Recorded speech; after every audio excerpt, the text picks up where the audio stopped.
method, right? But some of you were in my seminar class. We had quite interesting discussions on various topics. So I think for a few of you here, you are kind of still, you had a whole weekend of historical institutionalism and methods, and now you are back to the class.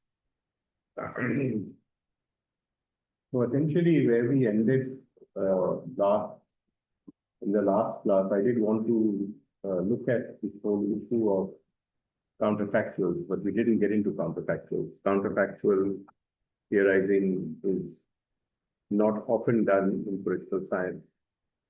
It is not considered to be one of the easiest things to do.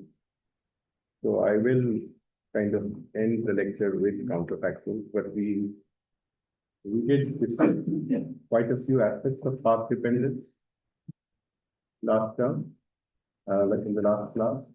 And I think we were at the critical juncture topic.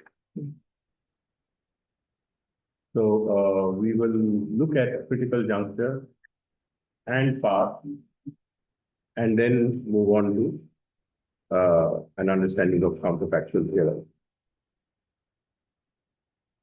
So one of the things that I had mentioned to you was that one of the problems with social science research is its bias in favor of the status quo.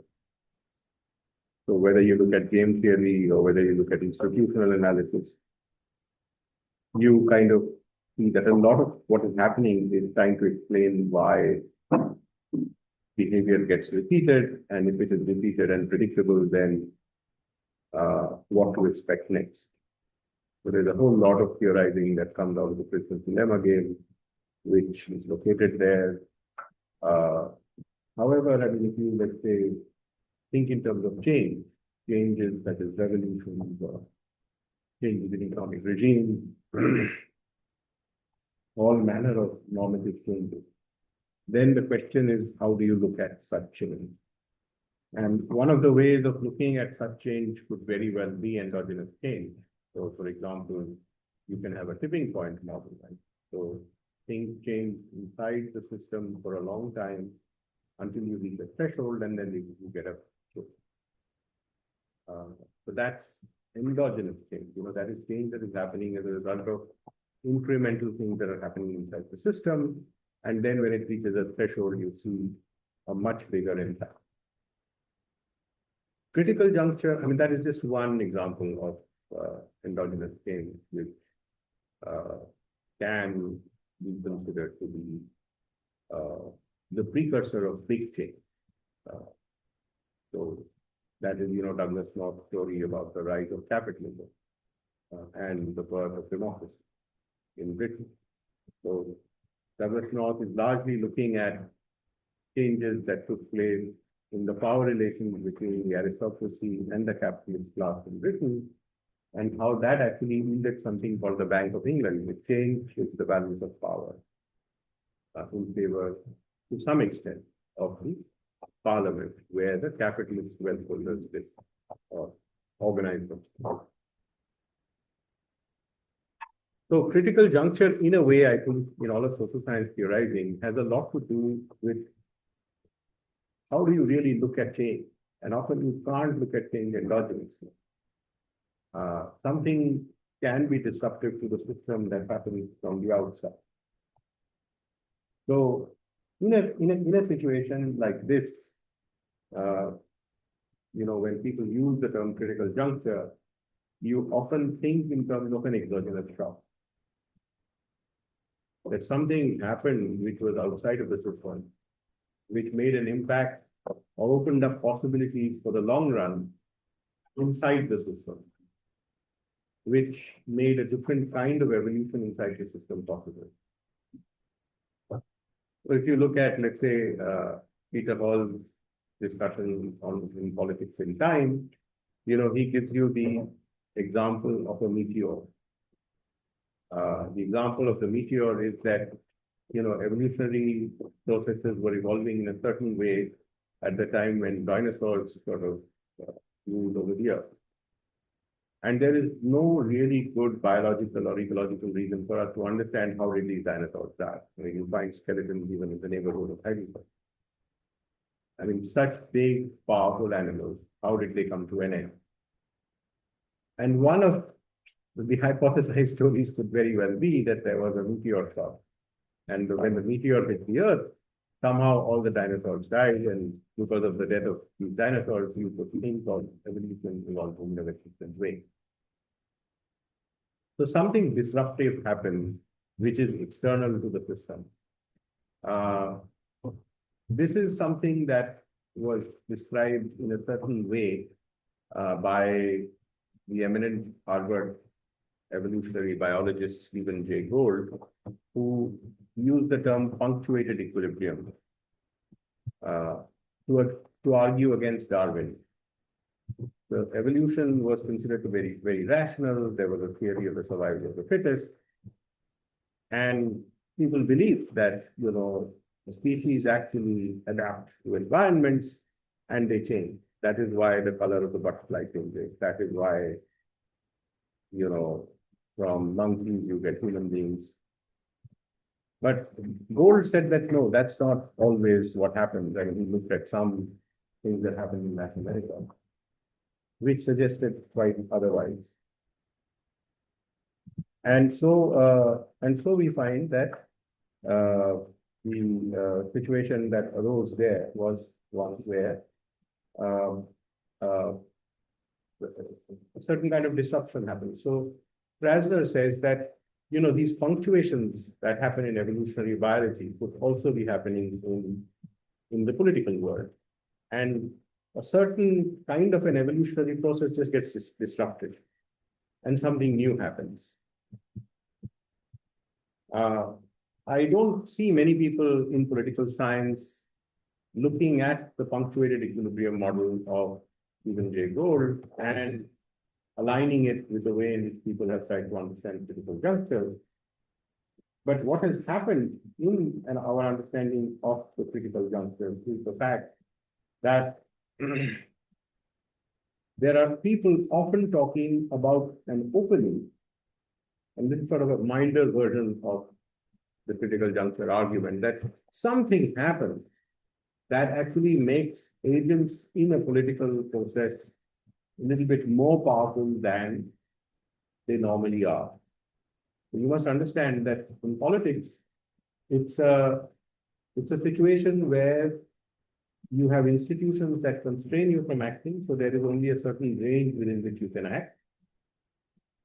And then maybe under certain conditions, which could be critical junctures or punctuation, the agents who want to create some kind of a system can start doing things that they did not, that were not possible in the past, right? So you could argue that the Great Depression was a kind of critical juncture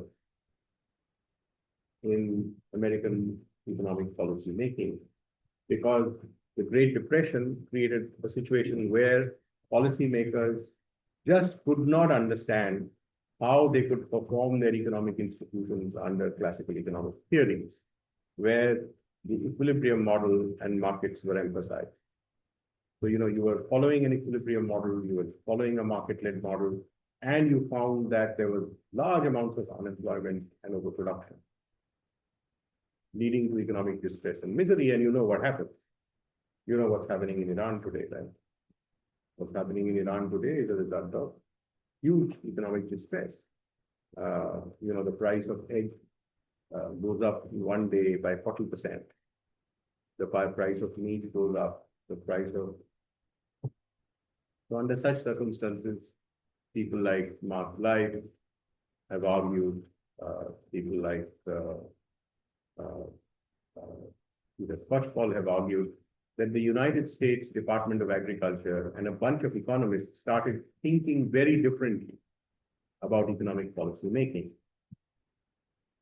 They began to question the tenets of liberal economics and started arguing, following ideas that had been presented in the general theory of money and employment by John Maynard Keynes, that markets can actually fail. And for market disruptions to be solved, you actually need to have policies where you invest more and you don't have to be fiscally conservative. And once you create more jobs, once you get more investments going, then automatically the economy will come under a certain kind of a sort of this problem of overproduction and unemployment will get solved. Now look at the critical juncture element. Had the Great Depression not happened, economists would not have thought along those lines, right? And the Great Depression was not something that the United States created by itself. I mean, the United States may have played a very important role, which was the smooth poly tariff. But then, there were tariff retaliations. And then, the world became far more protectionist. Production processes were moving in the direction of globalization, sort of there were economies of scale. And then suddenly you find that markets were contracting.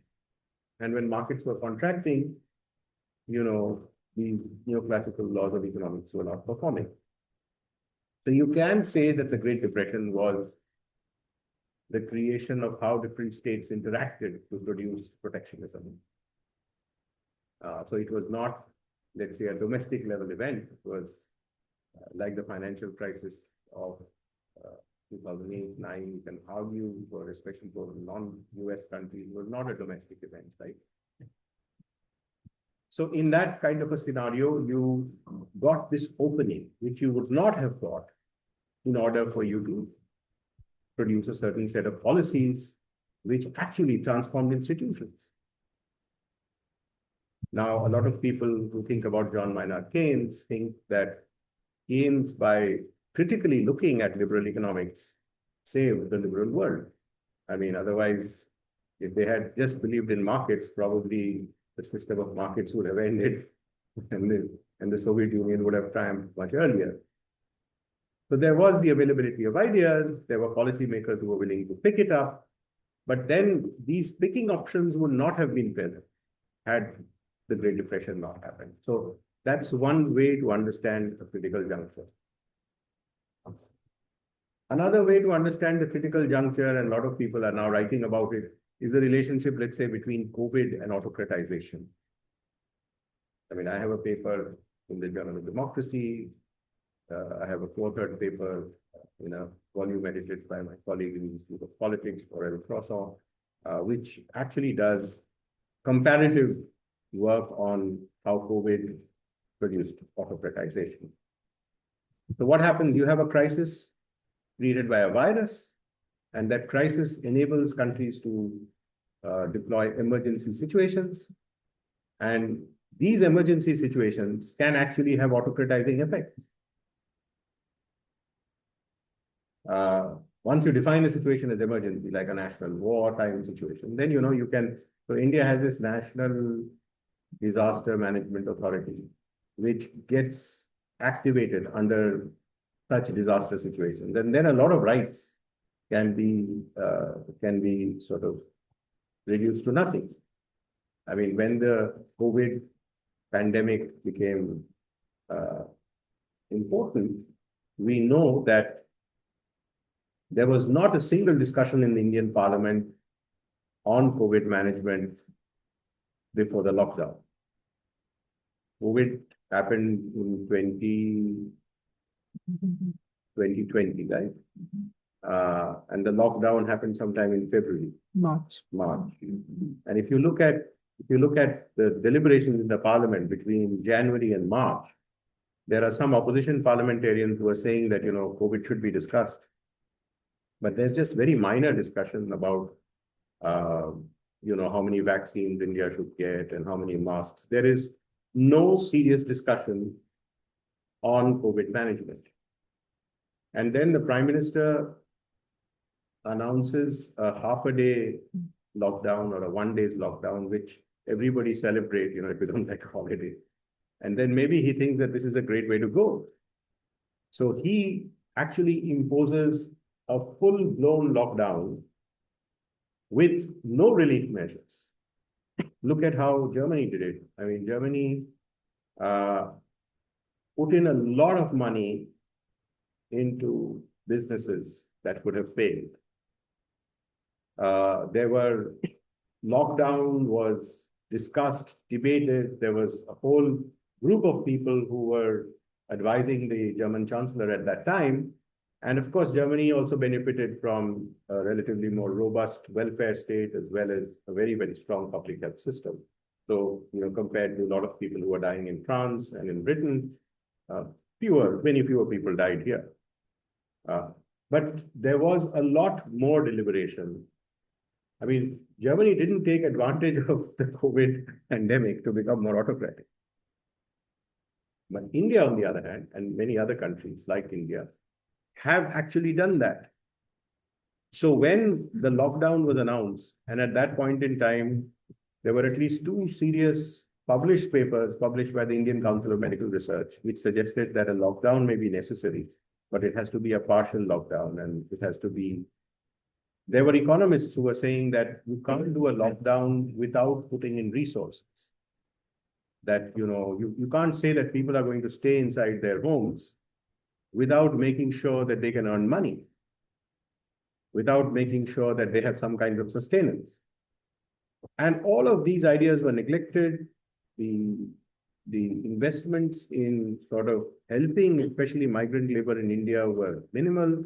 And then you found, almost like at the time of the Great Partition, lots and lots of migrant laborers, beginning to walk and travel from the richer parts of India to the poorer parts of India. So people going back to states like Bihar and Uttar Pradesh, from Maharashtra and Gujarat, and because there was just nothing for them to do. I mean, the lockdown had been, nobody was paying them wages. And then the Prime Minister created something called PM Cares. It's called Prime Minister Cares. This was a fund that was created where money was obtained from all manner of public sector and big private companies to be used for COVID. But it was like a trust that was created that was not even accountable to the right to information. At the very time when the Prime Minister's Relief Fund was already present. So there was a Prime Minister's Relief Fund which could have been accessed, which would have been a far more accountable way of putting money into a fund that can be overseen and audited. But the Prime Minister created another fund. So, you have all these measures that have happened, no debates in the parliament.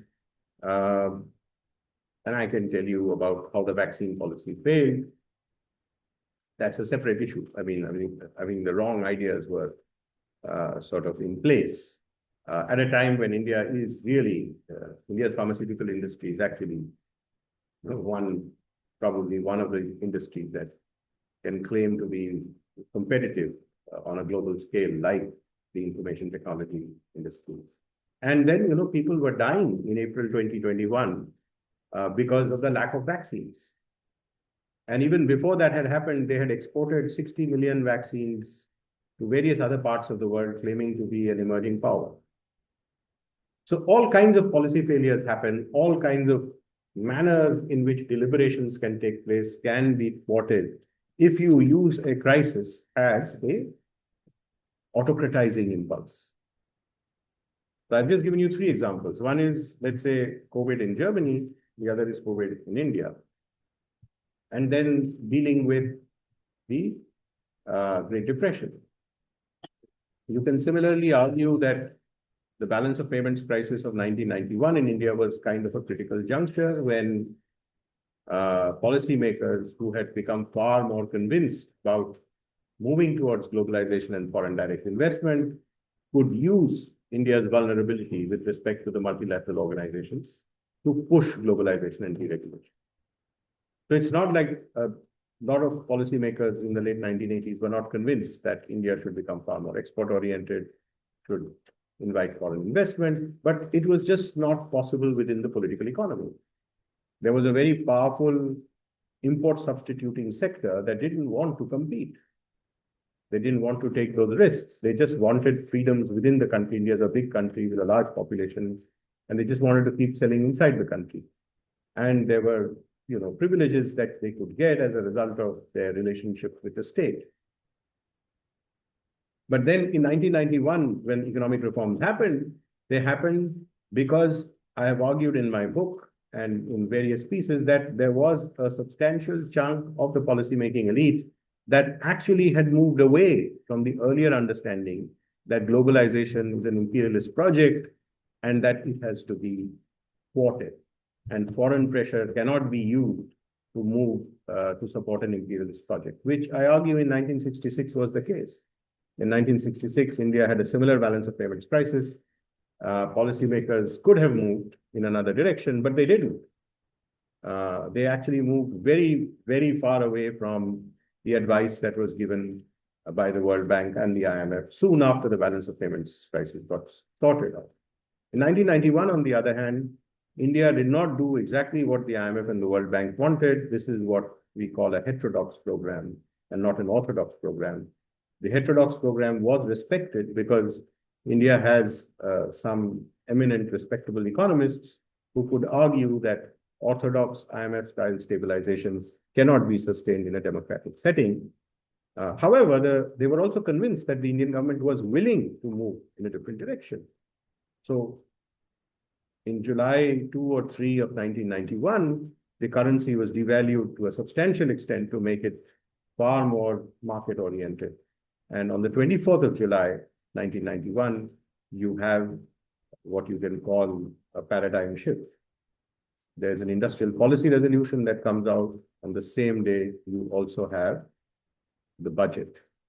And if you combine these two documents, you will find that these two documents are as historic as the industrial policy resolution of 1956, when Jawaharlal Nehru launched the second five-year plan.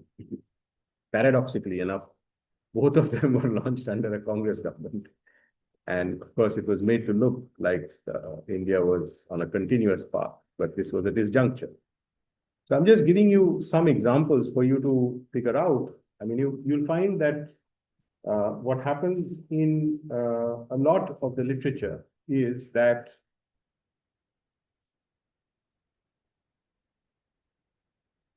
things like path dependence and critical junctures are discussed largely in the context of the global West.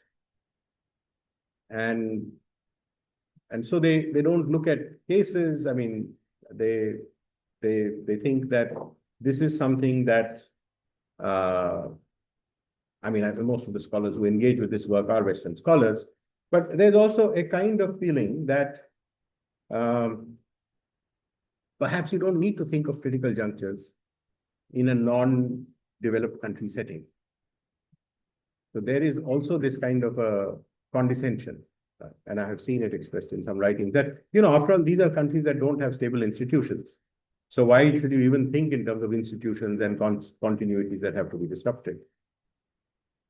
Except that they should be reminded of what Donald Trump is doing today, right? He has, in a few months or few years of his rule, he has completely overturned what you can call the world order. I mean, today I was listening to Edward Luce when I was driving from my home to, and he was, I mean, today everybody accepts that he has, I mean, tomorrow he might go and take over Greenland. What does that mean? That could mean the end of the NATO alliance, because NATO is based on collective security. That means one NATO member's security is considered to be another NATO member's security. So United States already has a huge presence in Greenland. I mean, there's nothing more that, Greenland is a huge land with 50, 60,000 native people. And America has its bases. It has a lot of minerals. And in the past, you would think that NATO was competing with China and Russia to have access to minerals and access to sea lanes, which are increasingly becoming, available to shipping. But now, if Donald Trump says that I'm going to take over NATO, then, of course, the Europeans are not going to produce a combined force to deal with the American armed forces, but then that will be the end of NATO. I mean, perhaps then America will have to withdraw from many of its bases in Europe. And we don't know what that will do to the projection of American power.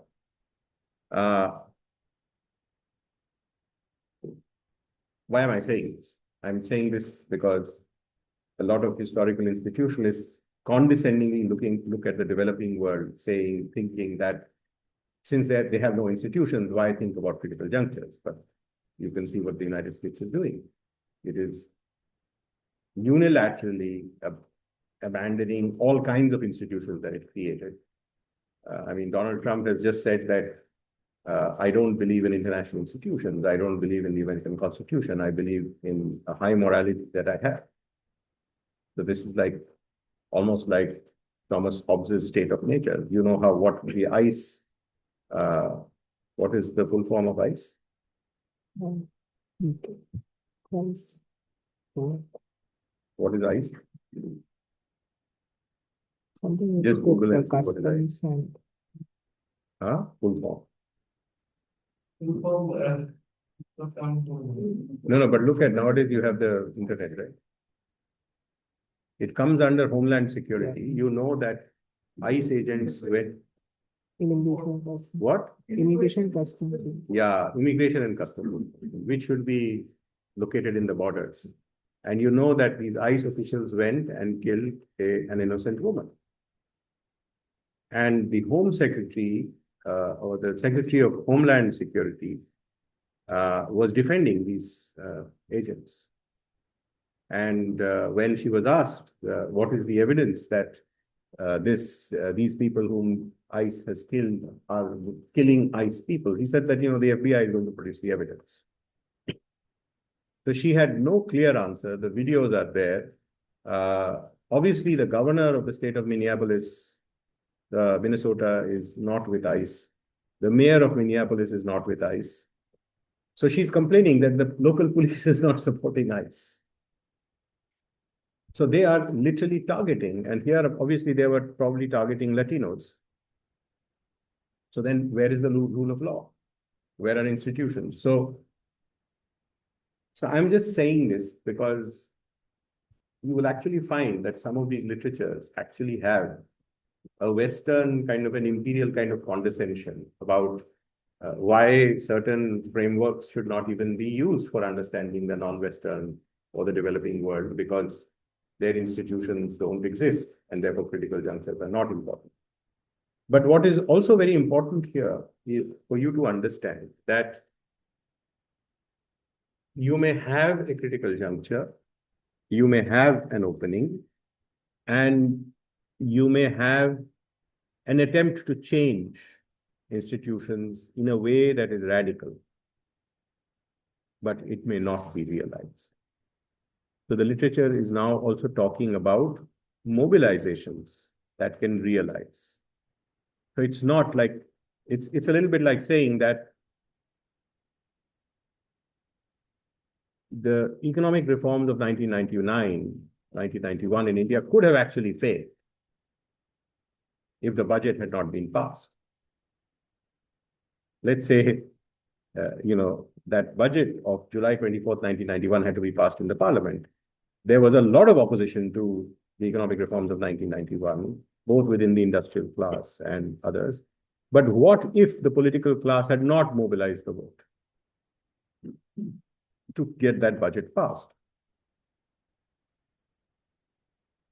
But there was also a lot of opposition, and therefore the program was heterodox. There are many things on which India did not agree with the IMF and the World Bank. It did not start dismantling the public sector. It did not start dismantling small-scale industry. It did not start dismantling trade unions. All those arguments were made. But the currency was devalued. Industrial licensing, where government had the privilege to actually give licenses for manufacturing, which had a lot of beneficiaries in politics and in the private sector, was almost abolished. The Monopolies and Trade Practices Act these were huge actions that took place, which had a lot of support in political economy. What if that support could not be mobilized? So and that's why I keep telling some of my students, they say that, I'm going to study this project and, this happened, that happened, green. To me, it's not interesting unless you tell me what is the politics behind it. Economists are not going to tell you, how did the European Union come together? It's not just economic potential of the Union. There is a lot of mobilization. There's a lot of convincing. I mean, you are separate countries, sovereign nations. You produce a monetary union. You produce a central bank. It's not a matter of joke. So people like Andrew Moravchik in the United States have written serious accounts of, I mean, I'm not saying they're right, but so there is a political economy of how the European Union occurred. Maybe there were reasons why it occurred. So whether or not you success or fail to mobilize support is very important. So critical juncture alone doesn't assure you that. So you are creating an opening. You're creating an opening where agents can do things that cannot be done normally. But how much have you been able to mobilize also matters. I mean, Kapukcia takes the example of Earthman's book on the Reform Act of 1832 in Great Britain, which had consequences for British politics. Then he takes example of confessional parties that emerged in Western Europe that shaped the party system. It had much to do with the rise of anti-clericalism. Such a party, for example, he argues, did not emerge in France. So in Europe, you had anti-clericalism, which produced confessional parties, but such a mobilization was not possible in France. So I think these are really some of the salient things that we need to remember about a critical juncture. The way in which the word critical juncture is used can be very confusing, and I do think that it's an important term. Yes. So if you have any questions, yeah, we can take it. So, as a researcher, how much importance do you give to a critical juncture linked to the entire study? For example, taking the human loop, if like I'm studying the state sovereignty and its evolution since post-Western world order and how that dissolved in multilateral institutions, but now suddenly when I'm looking at like suddenly in my study some new critical juncture comes up like Trump's. If suppose Trump takes over Greenland, I still think nobody in Europe has the guts to go against. There will be some work around against NATO or treaty and something, but nobody has the guts to go against them at this point of time. Because the idea of state sovereignty has dissolved itself. There's so many troops also stationed in different parts of Europe. So without militarization, it's not feasible to go against a superpower. So how do we justify using a critical juncture to establish the path dependency of our whole study? How much important? Yeah. So basically the critical juncture is, I mean, I'm ending path dependency with the idea of critical juncture, because critical juncture actually tell you how path dependency can be averted. And those things that you would predict in a path to be evolving actually do not evolve. So if you're looking at Europe, for example, this is a critical juncture. Why? Because Europe for a very long time has depended on the United States for its security guarantee. I mean, whether or not Trump takes over Greenland is another issue. But the fact of the matter is that Europe, be it France, Britain, or France, Britain, or Germany, have to now realize that they have to secure themselves. Now, this opens up many possibilities.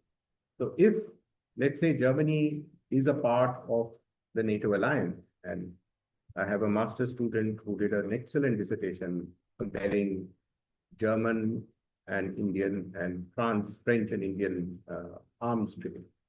And he was looking at this idea that he was looking at the figures, and he found that France has sold much more than Germany has. And he wanted to find out why. And Matthias Mahoney found that perhaps the reason was that Germany was much too close to NATO and enjoyed much less strategic autonomy, and therefore would not do things that would displease the Americans. And we know that there's a history of anti-Americanism in Indian foreign policy, and there's a history of anti-Indianism in American foreign policy, which changed over the years. So apart from that HDW submarine deal, nothing really happened. Even though German engineers have actually worked in Indian projects. I mean, this was really a revelation for me that they've actually been working on tanks and aircrafts, but Germany never really sold arms substantially. And that may have something to do with the fact that Germany never thought that it should displease the Americans, whereas the French did. Now, why am I giving you this example? The reason why I'm giving you this example is yesterday, Chancellor Merz was in India. And one of the headline news was that the submarine deal worth 8 billion euros might actually come through. Now, the submarine deal, let's say the United States had not done what it has done to India and to Germany. Firstly, the submarine deal may not have come. I'm not saying that it will come through. There's a high likelihood that it's come through. Even if it had come through, probably the Germans would not have transferred as much technology to the Indians as they would now. Because Germany is now looking for a partner. They cannot trust the Chinese anymore because it seems that that the Chinese markets are not as dependable, right? So they want a partner. They have, not because they love India, but they have realized that India has, and Japan realized this long time ago, which is why the overseas development assistance that the Japanese provide for India is the biggest. It's I mean, it's the most populous country in the world. It's pretty large. It has so for very pragmatic reasons, you really need to offshore. You need to sell your arms. You need to build. I mean, India has been sending satellites. It has been putting up rockets. I think the Mars mission was successful. I mean, very few countries have actually gone to Mars in the first attempt. So despite all the poverty and the backwardness, there is a technological potential that India has. Its IT sector is quite advanced. Its pharmaceutical sector is quite advanced. It has a large number of people. The other major thing that's happening is that a lot of people in the hospitality and a couple of other sectors will find it easier to come from India and work in Germany.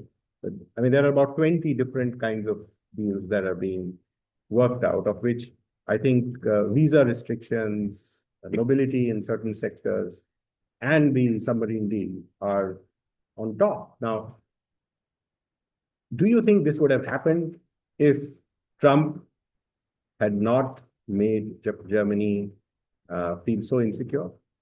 And they're saying it openly. I mean, it's not like, of course, I'm just looking at German foreign policy now. India today is also connecting with China in a far more friendly way than it was when the Quad was powerful, right? So this disruptive situation now opens up. I mean, of course, India's relations with Russia have been historically very warm. And now the Germans are saying that your relations with Russia will not be the benchmark on which we will judge your relations with Germany. Now, this is a very big statement. Germany has been opposed to the Russian invasion of Ukraine. I remember the previous ambassador, Harish, who is now the permanent mission ambassador in New York, valiantly defending why, India's position on Ukraine is good. Today, the Germans are saying it doesn't matter, right? So, you have a kind of a situation which Kenneth Waltz would call an international political situation. This cannot be defined by the state level of analysis. This is not a domestic politics variable. This is an international politics variable. What Trump does is not within the remit of Indian foreign policy. It's not within the remit of German foreign policy. But as a result, like the Great Depression, I mean, you have to think about Germany. Germany is completely confused right now because they were dependent on China for manufacturing, they were dependent on Russia for oil, and they were dependent on America for steel. And now they think each of them has to be, I mean, American security is gone, Russian oil also is a problem, maybe Chinese manufacturing better. But this entire bulwark of international relations and foreign policy is now completely disrupted. And security is a very important element of that. Because, Germany doesn't have nuclear weapons. Why? Because it's a less developed country? No. I mean, those same companies like Bosch and Mercedes and Volkswagen were producing the best military hardware that made Germany take up large parts of Europe much faster than the Brits could ever have dreamt of. So German engineering is there. It is just that Germany had decided that it will not move in that direction. And what is Mr. Merz saying now? I'm going to spend 500 billion euros on weapons and infrastructure. Where does this come from? So what I'm saying is that Merz is now faced with a critical juncture. And then he can do many things. A lot of people are saying that German leadership today is not as strong and as mature as it was at the time of Helmut Kohl. I'm not an expert in German politics. Some people will argue that other things can be done. But the fact of the matter is that this is a time to mobilize. Now, let's say Merz has decided that he's going to spend 500 billion, but it doesn't work. Then, like in a critical juncture, that's going to be very difficult. Your infrastructure doesn't improve, you don't become more secure, you've spent your 500 billion. So in a way, this critical juncture also produces opportunities to do or die, right? India is in a very similar situation. I mean, India's relations with the United States were improving. That even today, Jeffrey Sachs is saying that, there's no way that United States should make India feel unhappy. But that's exactly what's happening. I mean, there's 50% tariffs, and then Donald Trump has said that anybody who buys oil from Russia, it will be raised to 500%. So then, as a result of this, you might actually get a trade deal between India and the European Union by India's Republican. I hear the murmurs of that. But in that deal, labor standards, environmental standards, Indian protectionism, maybe many of the things that Europe normally does not accept, which would never have produced a deal, might actually get into that deal, right? Because India realizes that there's no American market. I mean, India has a huge trade deficit with China. I mean, typically in a 120 billion euro trade, I don't know the latest figures, 100 billion would be Chinese exports and 20 billion would be Indian exports. That is the skewed nature of trade. But with the United States, which probably had a more open market, India had a trade surplus. And a lot of that trade was in services. Now that country is telling you that I'm going to produce 500% tariffs. I mean, one of the reasons why India has not moved into a balance of payments crisis is because its exports have grown. Its trade to GDP ratios were growing. It was attracting more foreign investment. And now your major trading partner, and especially if you add services trade, is saying we'll put 500% tariffs, and we will charge for every H-1B visa that we give you. So it's a catastrophic situation. Now, under this catastrophic situation, the Germans have to assess how desperate is India to get into the European market. And the Europeans have to understand how desperate is India to get into the European market. And then they will have to sign a deal. But this possibility becomes available. This trade deal has been sought to be signed over a long period of time. India, I think, got something with UK. But India got something with UK after Brexit. Of course, it was its domestic decision, but Brexit must have made,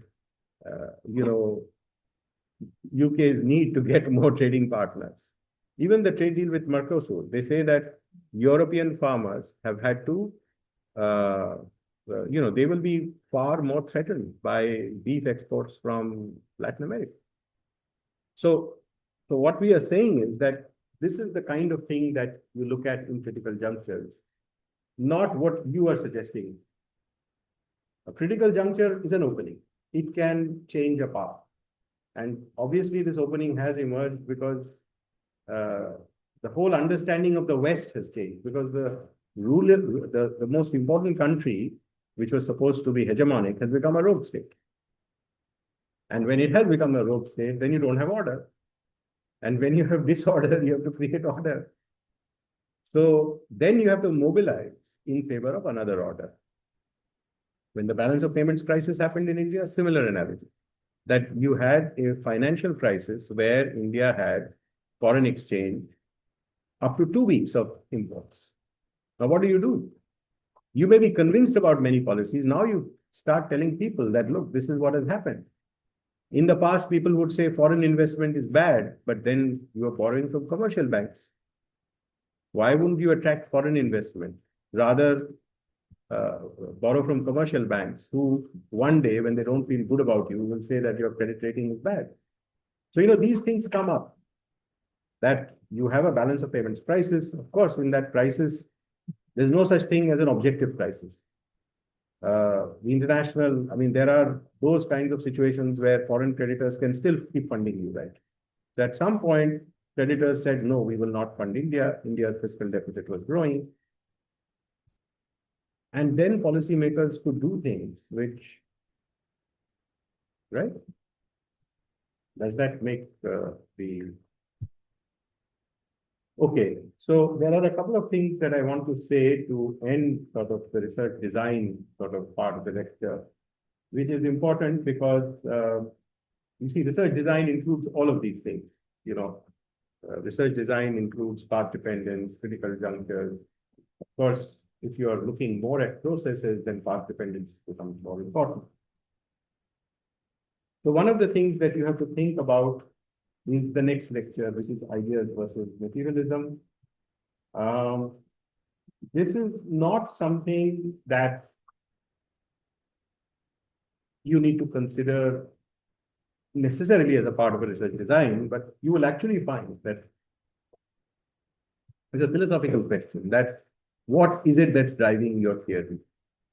Is it the conflict of class forces or material factors that are producing your result, or certain combination of that? Or is it some kinds of ideas that have moved within the state or within society, which have produced change? So this is something that we will discuss in the next lecture. So, is Hamza Alavi talking about ideas, or is he actually talking about how interests come together or come into conflict with each other and produce outcomes in the generation of a state? Similarly, is Pranab Bardhan talking about ideas, or is he talking about a certain balance of class forces that produces the dominant and proprietary classes in India? Is Douglas North talking about ideas, or is he talking about some kind of class conflict that produces the parliament and the consolidation of democracy in Britain? Mark Blythe, when he's talking about the rise of Keynesian economics, is it because of class forces, or is it because of the way in which people within the state and in the United States are?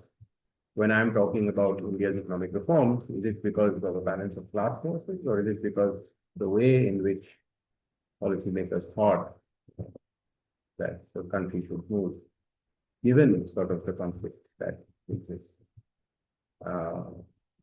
Today, when we are thinking of what Germany will do with the 500 billion, is it because, can we explain this exactly by what the auto industry wants, or what the climate lobby wants, what the train lobby wants, what the workers want? Or is it that the state has an understanding of what these people want, but it has to move these conflicts of interest? So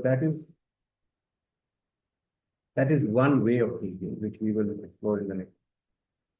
Then the other thing is that when you're doing your research, you must be careful enough to understand that if you really want to understand what your respondents are saying, you must also understand why they are saying.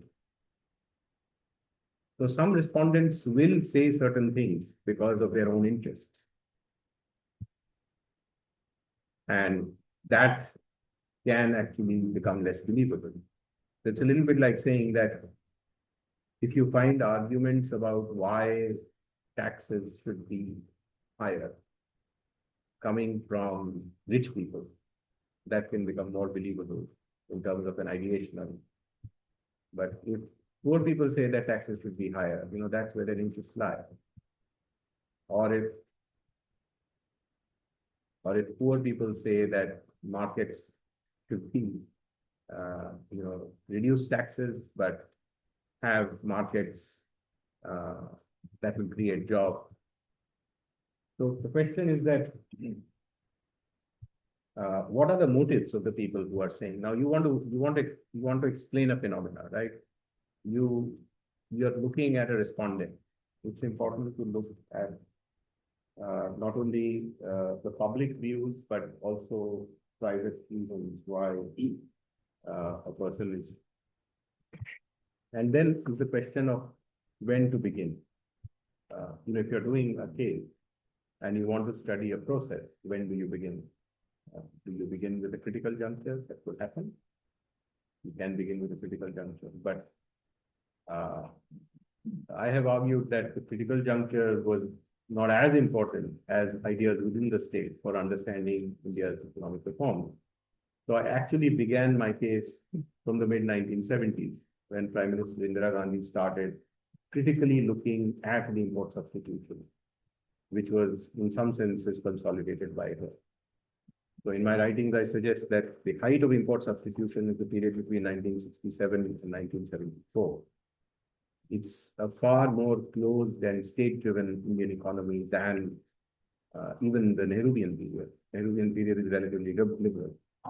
But then from 1975 onwards, we start looking at how the state is looking critically at its own policies. So if you really want to understand ideas, you can't just say that these policymakers were there in 1991 and therefore it happened.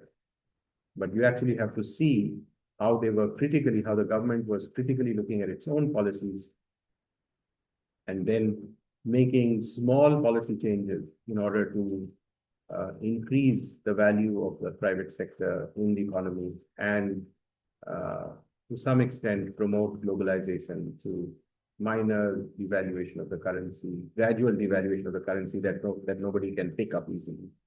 Only experts know that the currency is like happening in a very gradual way. And so, where you pick your case actually depends on what you want to do. I mean, if your critical juncture is so important that you want to put all your emphasis on the critical juncture to see how the beginning of a process happened, then you can begin with the critical juncture. If you think that your endogenous processes are more important and they have taken place over time, then you have to go back. But clearly, when to pick the timeline is a very important one. I mean, if you want to say why Hindu nationalism has arisen in India, you can go back to Ashoka, you can go back to Akbar, you can go back to the Indus Valley civilization. But you have to go back to a certain point in time, which is more relevant for the process that you study. You can go back to Rajiv Gandhi, you can go back to Nehru, you can go back to Lal Bahadur Shastri, you can go back to many prime ministers, right? But if you have a case which is looking at the Hindu nationalist movement and its survival, you have to argue why this is the time which is most pertinent for you. So I think these are some of the important things that we should consider, and I would recommend that you have sort of kind of one very good book, I thought, which is methodologically very sophisticated, is Akshay Mangla's Making Bureaucracy Work. You can read that book. Like Atul Kohli, who does 3 Indian states, he actually does 4 Indian states, Uttar Pradesh and Uttarakhand. Uttar Pradesh and Uttarakhand are 2 northern Indian states. But there is no. Okay, yeah. So Uttar Pradesh is this one. Then Uttarakhand is to the north of Uttar Pradesh, then there is Himachal Pradesh and Bihar. So Uttar Pradesh and Bihar are two of the most poverty-stricken states in India. These are also very large states with big populations. Now Bihar has been divided into Bihar and Jharkhand, so it has become a little smaller. And Uttar Pradesh used to actually include Uttarakhand, but now it has become a new state. Uttarakhand and Himachal Pradesh, these two states are actually relatively, in terms of human development indicators, much more advanced than Bihar and Uttar Pradesh. Bihar and Uttar Pradesh have much higher poverty rates, much higher infant mortality rates, much lower literacy levels. Whereas Uttarakhand and Himachal Pradesh are their levels of human and social development are much higher. So he's picked up these four states and he's basically looked at things like literacy promotion and come and suggested that you can have two kinds of bureaucracy. One is sort of legalistic and the other is deliberative. You can have socioeconomic equality, which is high and low, and you can have two kinds of bureaucracy. So a legalistic bureaucracy is one that has the rules, but it's not very clear how far those rules can be implemented on the ground. So for example, if you have the right to education, it works for every state, right? But that doesn't mean that every state performs the right to education. And a deliberative structure is one where you have a lot of deliberation between the lower level bureaucracy and the highest level bureaucracy. And the lower level bureaucracy actually deliberates a lot with the people on the ground. So there is a lot of deliberation about what the needs of the system are and how they can be fulfilled from the highest level to the lowest level. In the legalistic system, you have the laws, but you don't have so much deliberation. So Akshay Mangla says that in two comparable states, Uttarakhand and Himachal Pradesh, which have relatively high levels of human development, he finds that deliberation actually makes Himachal Pradesh look very different from Uttarakhand. Because in Uttarakhand, you do have relatively high levels of human development. Of course, compared to Uttar Pradesh, it is much higher. But in terms of the quality of education, in terms of the extent to which people who are in the schools actually gain from it, Uttarakhand is much, much up there. So he says that this actually tells you how deliberation works, right? So deliberation is not a, let's say, material cause. Okay. It's a very interesting variable he has created. It's not purely ideological in the sense that he's not saying that the state is more pro-poor or it is more neoliberal. He's not saying that. But he's actually saying that there is a norm within the bureaucracy that makes the thing happen. So in a way, you can say that it is ideological because deliberation is a norm, right?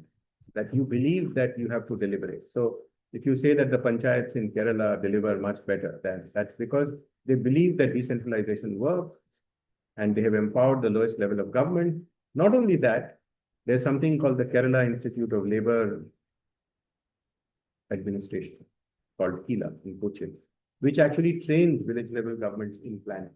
So there is a state structure which has actually tried to do capacity building at the local level. So legalistic is more sort of, oh, okay, we have to, so we'll open the schools, we'll put the people there, but there is much less accountability.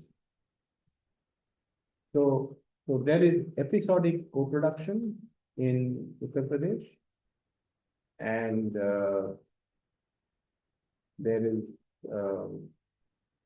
in sort of legalistic, in the legalistic mode where socioeconomic equality is high, there's episodic co-production, which means that sometimes, if you have let's say deliberation, in pockets of the bureaucracy, you actually find that even in Uttar Pradesh and Bihar, you will get high learning outcomes. So he's actually trying to show how his variables work, even in a difficult case. I go to a poorer state where generally these things don't work, but where deliberation happens, I get better learning outcomes. Conflictual co-production, he says, happens around Mahila Samakhya in UP. Now, Mahila Samakhya is a kind of a women's sort of organization. Mahila is women, and they have to come into conflict with stakeholders who do not want, these outcomes. So, in a conflictual kind of way, there is co-production that happens.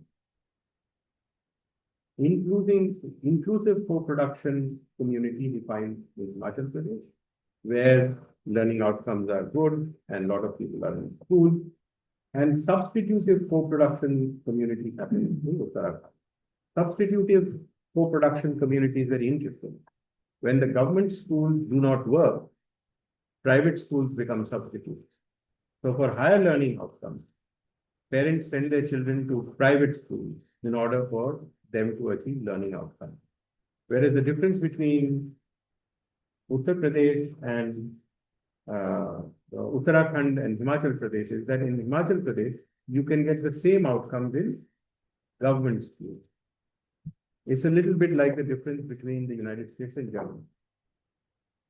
If you were in the United States, there's a much higher likelihood that you will send your child to a private school, or if not to a private school, that you will find a place to stay within a rich community, which raises a lot more taxes and has better schools. So if you want to find a house and the price of a house or the price of house rent in the United States, it varies a lot with whether the schooling district is good.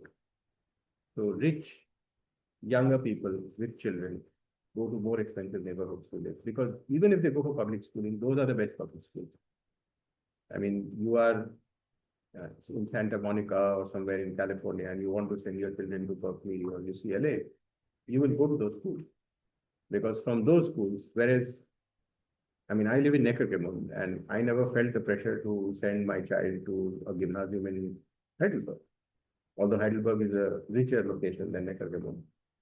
I was quite satisfied that the gymnasium in Neckargemund would not reduce. So, you can, of course, in Germany, private schooling is even more rare, but it is growing. In the United States, private schooling is. So you have this kind of substitutive co-production. You can't do it within the state, so people who can afford send their children to private schools. It's a good thing. It's a good book to read. Very, I think, intelligent work on.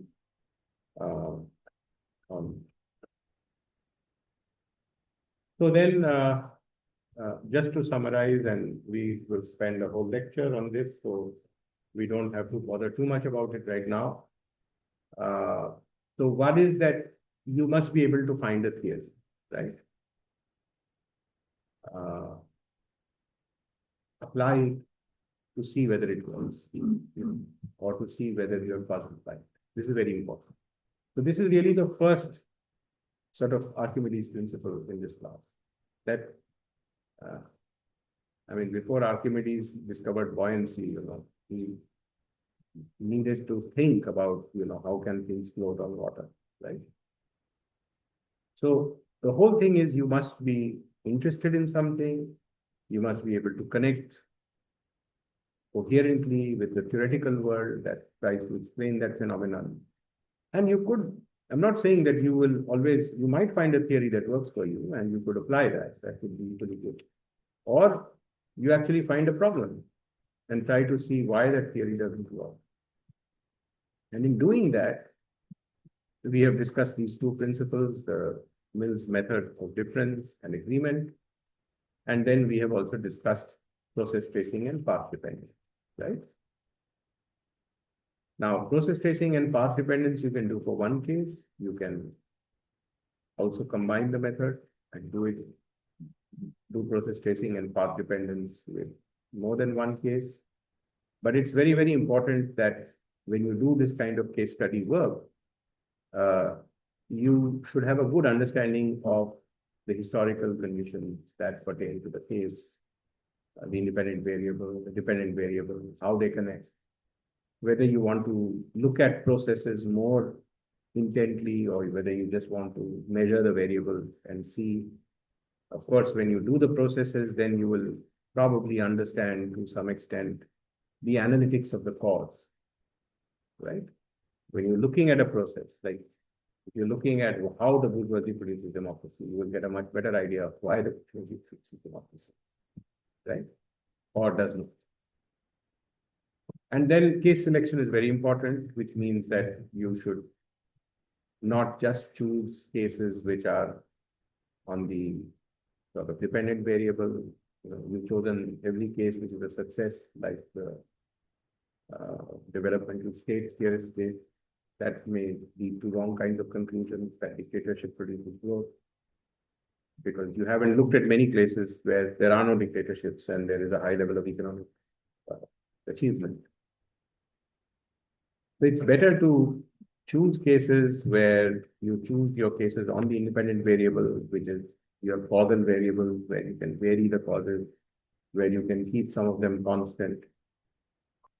And avoid omitted variable bias, tautology, and selection bias. Selection bias I've already talked about, but omitted variables is that there is something that actually is making the thing happen that you have not seen. I mean, that can be a damning critique of anything. That imperialism happened not because of monopoly capital, but as one scholar said, it happened because of the British armed industry and its interests. So he could argue, who was that scholar who said that? Forgetting his name. Very important person in the debate on imperialism. So that's bringing out an omitted variable. Lenin only talked about monopoly capital, but he didn't look at the armed industry, and I'm showing you how the armed industry impacts the British state and makes it fight wars and sort of produce colonialism. Tautology is also something that you should avoid, which is that, it should not rain when the water falls from the skies.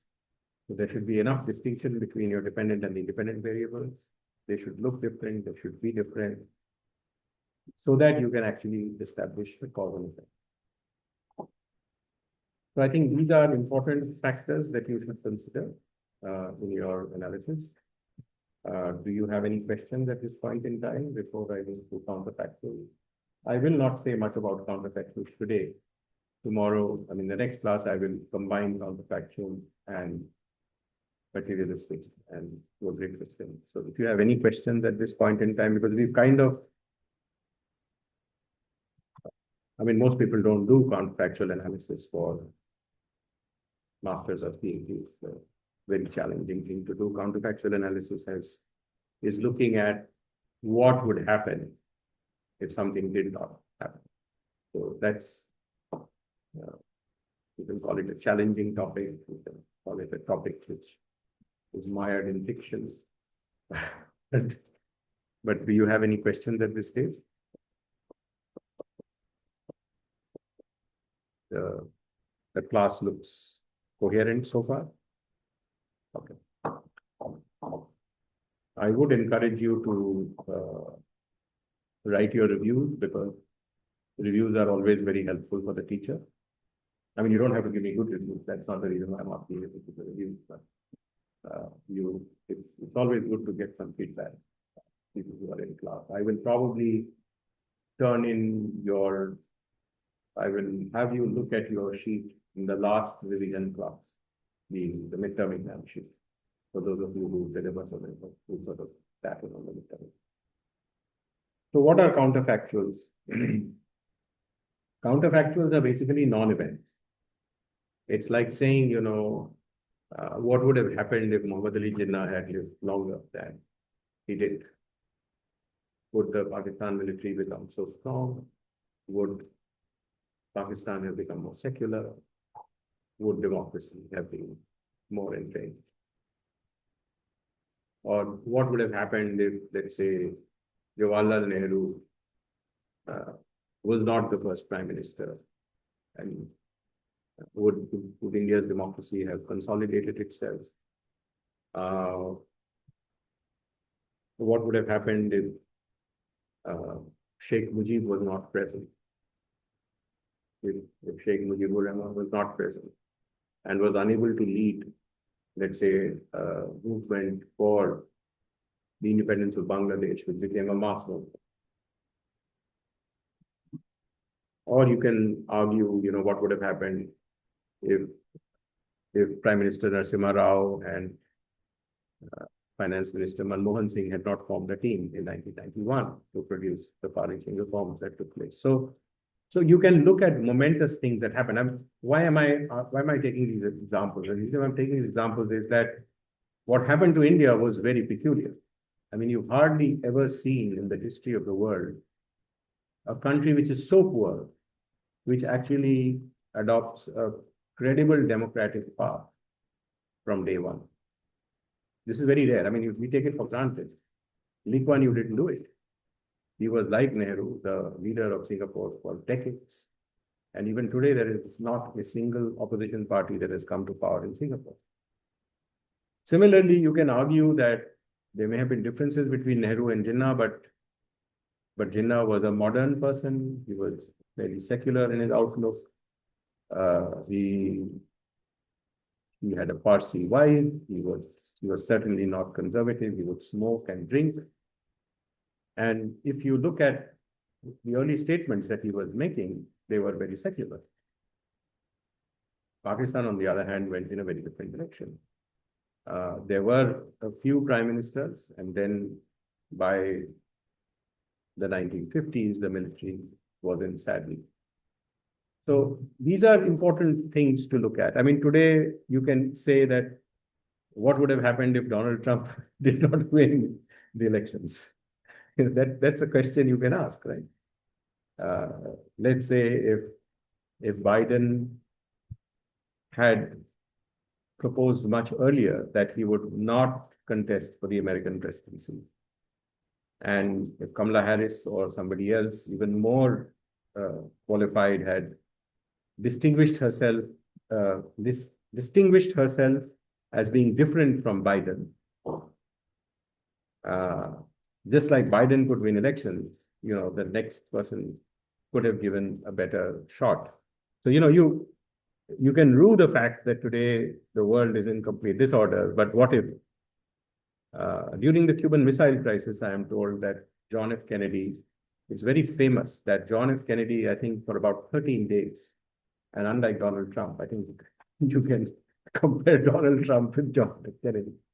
When the Russian missiles got located there, he had Thomas Schelling and half a dozen of the smartest strategic thinkers, including game theorists, to talk continuously about not about what they would do, but what would Khrushchev do if they did this. So what signaling? I mean, Thomas Schelling has, I think, a very good book on strategy, which anybody, including a game theorist, should read. It's called Strategy and Conflict or something. But at that point in time, suppose John F. Kennedy was not there, and he had rushed towards a decision without minutely trying to understand how Khrushchev would react to certain American measures. You may have had a nuclear war, right? So there are very important things in politics which sometimes are realized and sometimes are not realized.